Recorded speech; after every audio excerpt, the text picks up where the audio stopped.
we'd get the call on Sunday night, usually around 8 o'clock, after Nance and Packer picked out which game they were going to go to. Everybody else finds out. Right. And when you do find out, if you get more than two teams that you're lucky.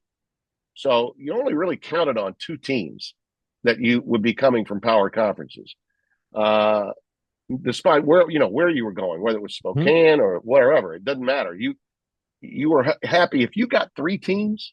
Man, you felt like you hit the lottery that you knew. All right, so fast forward to having done your work, all the paperwork before you get on the airplane. You get to the airport, and then you fly to your destination. And as soon as you get there, and I would always take the earliest flight. Uh, Practices are going to be, let's say, for instance, on Wednesday, which would be tomorrow.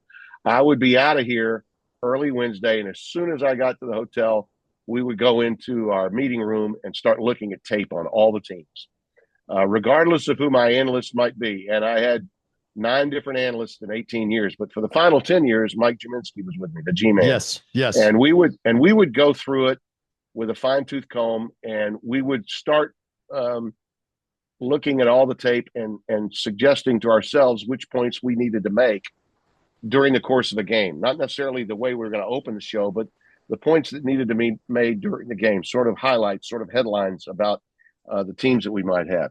So we would do that until, gosh, maybe midnight, wake up the next morning, and those practices, as you know, would start at about 9, 10 o'clock in the morning and run concurrent based on what time the order of play of those teams. And so it's 8 sports information directors, 8 coaching staffs. If you have some time to talk to some players, you try to do that. And they all come to you courtside. And it's just a nice, it's impromptu, it's Get to know fast. you. It's a get to know Yeah, you meet and greet. Exactly. big time to and we like try to scoff down a Subway sandwich or something while we were in between practices. But it was also a great day, a gratifying day, because you could see how excited those kids were to be on national TV at a time when so many programs are accustomed to seeing TV all the time.